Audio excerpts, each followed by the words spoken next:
Olá, essa é a nossa devocional de número 55. Hoje nós vamos ler Romanos 12, do 9 ao 21. Vamos à leitura. O amor seja sem hipocrisia. Odeie o mal e apeguem-se ao bem. Ame uns aos outros com amor fraternal.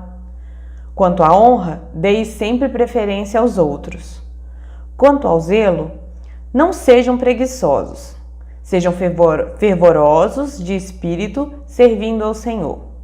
Alegrem-se na esperança, sejam pacientes na tribulação e perseverem na oração. Ajudem a suprir as necessidades dos santos, pratiquem a hospitalidade. Abençoe aqueles que perseguem vocês, abençoe e não amaldiçoe. Alegre-se com os que se alegram e chorem com os que choram. Tenham o mesmo modo de pensar de uns para com os outros. Em vez de serem orgulhosos, serem solidários com os humildes. Não sejam sábios aos seus próprios olhos. Não paguem a ninguém mal por mal. Procurem fazer o bem diante de todos.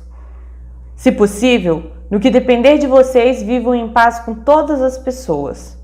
Meus amados, não façam justiça com as próprias mãos, mas deem lugar à ira de Deus, pois está escrito: a mim pertence a vingança, e eu que retribuirei, diz o Senhor. Façam o contrário. Se o inimigo tiver fome, dê-lhe de comer. Se tiver sede, dê-lhe de beber. Porque fazendo isso, você amontoará brasas vivas sobre a cabeça dele. Não se deixe vencer pelo mal, mas vença o mal com o bem. Bom, essa é a nossa leitura de hoje. E como introdução, eu vou fazer uma leitura aqui breve para a gente se ambientar a esse momento da carta. Apesar da carta aos Romanos, ser uma carta com intenções missionárias, Paulo aproveita para pastorear os membros da igreja de Roma na autoridade de apóstolo de Cristo. Digo isso porque ele mesmo não foi quem abriu aquela igreja, Na verdade, ele nem conhecia aqueles irmãos pessoalmente. A igreja de Roma era composta de muitos judeus e de gentios. Os judeus continuavam guardando várias práticas da lei mosaica, Então eles guardavam dias, como o sábado, por exemplo, circuncidavam seus filhos, não comiam de tudo.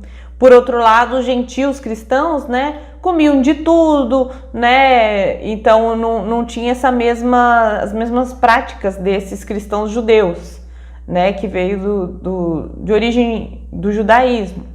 Sendo assim, havia uma tensão interna, uma tensão na igreja entre essas diferenças, dentre os irmãos gentios e judeus. Bom, além disso, havia uma pressão externa também, porque os imperadores já começavam a se incomodar com a presença dos cristãos. Então, apesar da perseguição propriamente dita ter só iniciado no ano 65, os cristãos já enfrentavam algumas dificuldades, e algum tipo de tensão nesse aspecto social, político. O ponto central do estudo de hoje é o amor, viver em amor. Então, para auxiliar o nosso entendimento, nós vamos fazer algumas separações didáticas, basicamente dividir a passagem em duas partes,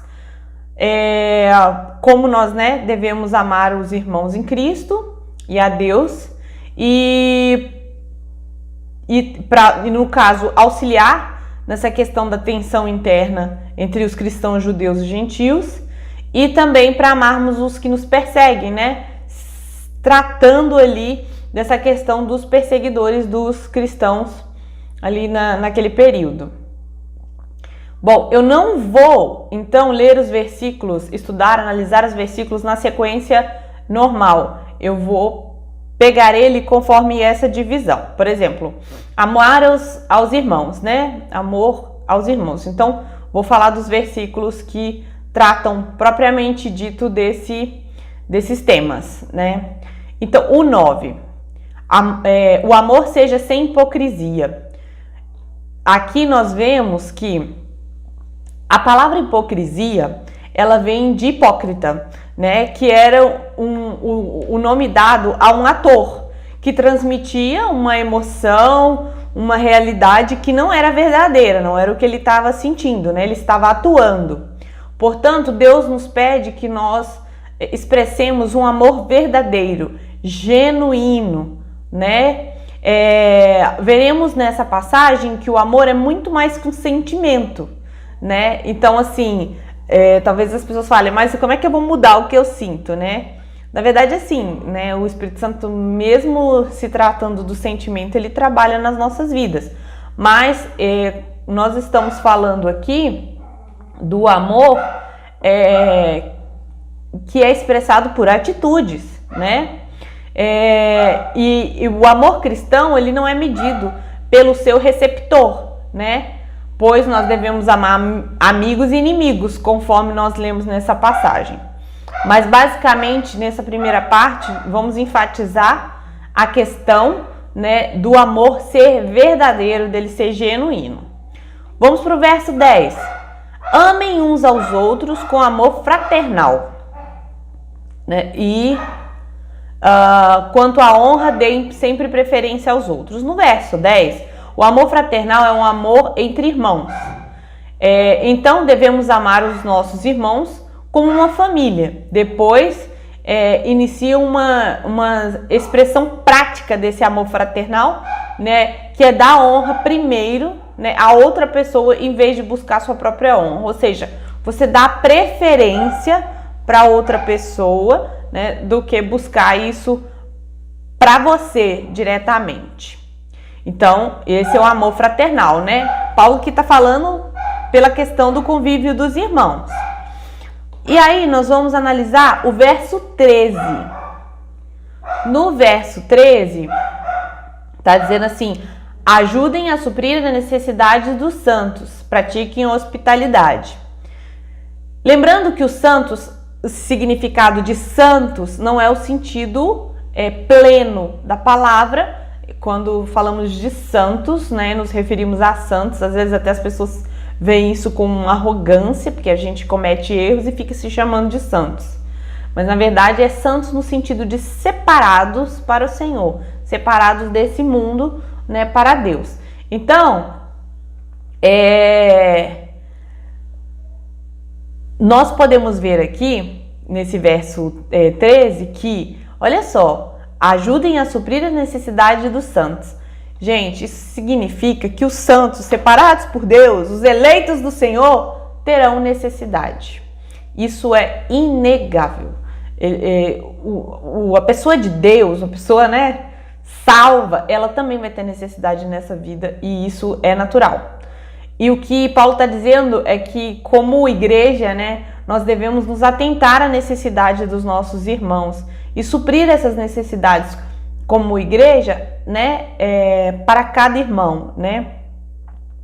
Então, depois ele vai falar sobre pratique a hospitalidade e, sobretudo, no início da igreja, a hospitalidade foi um meio que ajudou muito o evangelho a avançar, né? Porque quem ia pregar se hospedava na casa de alguém. Na verdade, assim, as igrejas eram em casas, então você recebia ali vários membros, talvez alguns em situação de perseguição, sem lugar para morar, e você hospedava ele por um tempo, né, e ajudava aquele irmão, bem como pessoas também que estavam levando o evangelho e estavam ali por um tempo. Por isso a hospitalidade é tão diferente. Mas no dia de hoje também é muito importante a hospitalidade, receber bem pessoas na sua casa, com amor fraternal, expressando ali um coração grato, né, por tudo que você tem, a ponto de estar disposto a compartilhar ali momentos de alegria, né, e o pão com outras pessoas, né, uma comunhão em casa, né. A gente tem costume de fazer algumas pequenas reuniões em casa, né, no momento suspensa pela pandemia, mas é importante desenvolvermos isso, abrir as portas da nossa casa para receber os nossos irmãos. Verso 15, O verso 15 diz assim: alegrem-se com os que se alegram e chorem com os que choram. Apesar da igreja sofrer diversas adversidades naquele momento, né? Ela também tinha momentos felizes, né? Pessoas se casavam, crianças nasciam, né? E com certeza pessoas eram curadas, pessoas eram libertas, enfim, uma série de coisas boas, né, aconteciam na vida dos irmãos. E aqui está falando da importância de nós compartilharmos a felicidade do irmão, né? Ficar feliz pela conquista, pelo sucesso, pela ascensão, né, do irmão. Alegrar com isso, né? Porque muitas vezes a nossa dificuldade de se alegrar com a vitória de um irmão pode ser uma origem ruim no nosso coração, de inveja, ou até mesmo de angústia por você não ter conseguido aquilo que o irmão conseguiu, né? Eu tive que passar por isso e assim, pedir Deus para desenvolver muito disso na minha vida quando eu estava tentando engravidar. Eu sentia alegria de ver as irmãs engravidando, mas no meu coração havia uma luta pelo fato de eu sentir que não estava conseguindo engravidar. Então, isso foi um exercício, né, de alegrar com os que se alegram. É porque realmente estar feliz por aquele que recebeu algo que você mesmo não tem. Então, é muito importante nós desenvolvermos isso, né, no corpo de Cristo, alegrar com os irmãos. Todavia, né, esse mundo, né, essa vida, ela é cheia de tristeza. A igreja que aqui Paulo escrevia era uma igreja que sofria perseguição, como eu disse, então já tinha esse ambiente hostil, né, que a igreja passava, mas também as próprias mazelas e tristezas, né, dessa vida, as dificuldades, as dores dessa vida como um todo. E essa questão de chorar com os que choram é muito importante. Algumas pessoas, naturalmente, acho que por dom de Deus mesmo, elas têm o dom de misericórdia, né? E elas são muito empáticas e sensíveis às necessidades dos outros.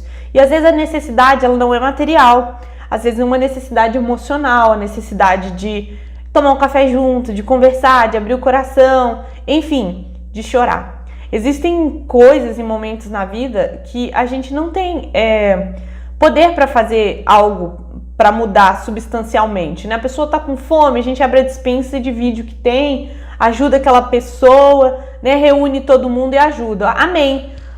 Mas tem situações que não há uma cura, não há uma solução, não há o que fazer, né? Então, é claro, você vai orar, você vai, né, prestar a sua presença, o seu sentimento, mas, gente, como é importante a simpatia de chorar com os que choram. Fala assim, a sua dor é minha dor. Então, é algo muito precioso no corpo de Cristo que nós devemos desenvolver, sabe? Porque há momentos na vida tão dolorosos que saber que alguém está chorando com a gente já é o suficiente para nos ajudar a passar por aquele momento, né? Verso 16 diz assim: tenham o mesmo modo de pensar uns para com os outros. Em vez de serem orgulhosos, sejam solidários com os humildes. Não sejam sábios aos próprios olhos. Bom, nesse verso 16, é utopia querer que as pessoas pensem igual. Isso não existe. Mas não é disso que Paulo está falando. Paulo está falando de uma harmonia entre o povo de Deus, tá? Existem questões que nós, como irmãos, como igrejas, até membros de uma mesma congregação, né? A gente pode ter pensamentos diferentes. E a gente não precisa entrar em conflito por causa dessas diferenças de modo de pensar em alguns aspectos.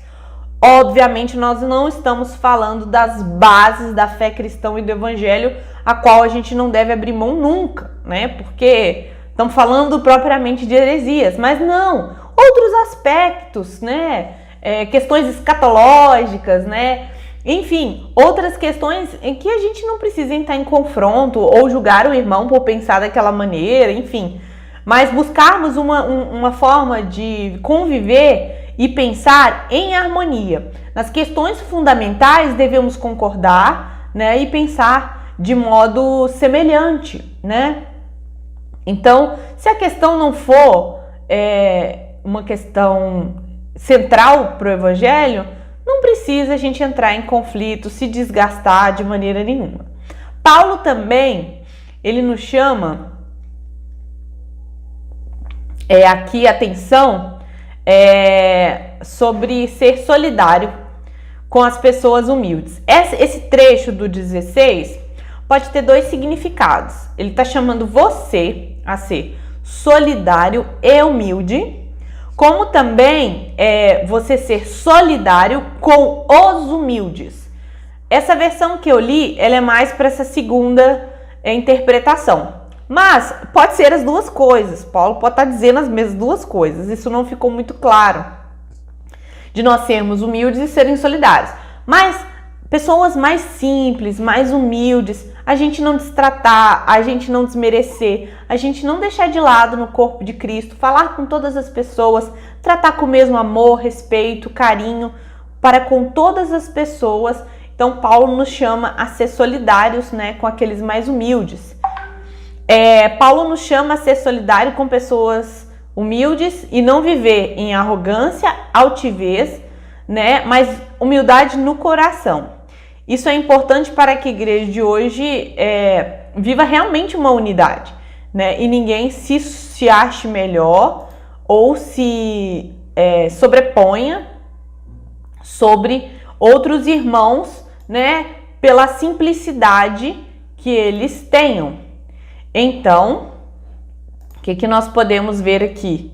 Que esse é um chamado para sermos humildes. Outro ponto aqui.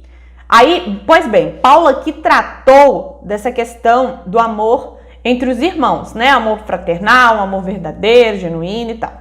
Agora nós vamos falar sobre o amor a Deus. Vamos voltar no verso 9 e vamos ler a parte B. Odeiem o mal e apeguem-se o bem.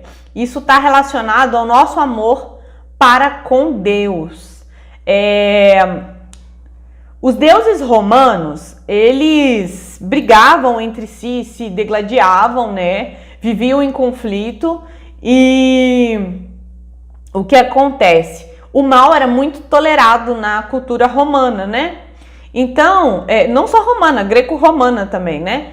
E acabava que os adoradores eram como os deuses que eles adoravam, né? Também as lutas, o mal, as guerras, era algo muito tolerado. Já o Deus dos cristãos é santo, então nós somos chamados a odiar o mal. Portanto, devemos nos incomodar com o mal. Onde estivermos, no trabalho, né? No nosso ambiente de estudo, faculdade, escola, em casa, no nosso convívio social, né, na igreja, não concordar com o mal, não concordar com aquilo que a gente está vendo que é mal. É claro, né, agindo com sabedoria, com educação, né, a gente não aceitar ser conivente com o mal que a gente presencia. E se apegar ao bem, né? Então, assim, quando Paulo fala de se apegar ao bem, quer dizer, não é só concordar com o bem, mas é seguir fielmente o bem, né? A partir de nós uma postura de bem, né? Como é dito. E aqui no 11, interessante, quanto ao zelo, não sejam preguiçosos, sejam fervorosos de espírito, servindo ao Senhor. Bom, aqui quando está falando do zelo, né? Não devemos ser preguiçosos, vagarosos. Devemos trabalhar para Deus com diligência, né? Com bastante empenho. Devemos ser fervorosos, quer dizer, fervoroso significa ferver, ebulição, né? Então tá falando de entusiasmo, de coração em chamas, pois o serviço a Deus não pode ser feito de outra maneira. Gente, a gente tem que se policiar, de repente a gente se pega trabalhando para Deus como se fosse uma obrigação, no sentido de, só faço porque tem que fazer, se eu pudesse eu não faria. Isso não é esse entusiasmo que Paulo diz que nós devemos ter porque nós vamos acabando saindo desse zelo que é pedido aqui, né? Então, nós temos aqui também o verso 12, falando sobre o amor a Deus. Alegre-se na esperança, sejam pacientes na tribulação e perseverem na oração. Então, lembrando da situação daqueles irmãos, né, que eram perseguidos, nós temos que entender que esse amor, né, que nós devemos ter a Deus, ele se expressa na confiança das promessas dele. E confiança, né, essa esperança não é tomara que aconteça, né? Na verdade, é certeza de passar a eternidade com ele. Ninguém fica esperançoso e na expectativa de passar um tempo, ainda mais a eternidade, com alguém que não ama, né? Então, no caso daqueles irmãos que estavam até sendo perseguidos, podem tirar tudo, mas não pode tirar a esperança da promessa de Deus. Devemos ser pacientes, há momentos difíceis. Não ficar murmurando, questionando a Deus por que você está passando por aquilo, né? Por isso, por que isso está acontecendo, né? Seja paciente na tribulação. Então, no momento de luto, o que Deus nos pede é paciência, né? Esperança nas suas promessas. Viva como quem tem certeza do que o que Deus disse irá se concretizar. E que não há nada de ruim que aconteça que possa se comparar, né? Porque aí se a tribulação vir, e quando vir, né, nós estaremos prontos e firmes na esperança no Senhor. Perseverem na oração. É importante não parar de orar em nenhuma circunstância. Às vezes a circunstância não é uma luta propriamente, porque eu vejo que a luta nos leva à oração. Mas principalmente os momentos em que nós não estamos passando uma luta específica, mas na verdade a gente está corrido, com a vida corrida. E isso é mais fácil nos tirar do hábito da oração. E por fim, nós vamos falar como se portar diante dos inimigos. E eu creio que essa é a parte mais desafiadora. Amar os irmãos é algo, né, que a gente fica, às vezes não é fácil, vamos aprender a amar a Deus. Deus é muito bom. Amar a Deus é bom. Mas aí quando fala de amar os inimigos, a gente já fica, aí é difícil. Né? Vamos ver o que o verso 14 tá falando. Abençoe aqueles que perseguem vocês. Abençoe e não amaldiçoe. Já começou pegando, né? Assim, muito sério. Abençoe os que perseguem.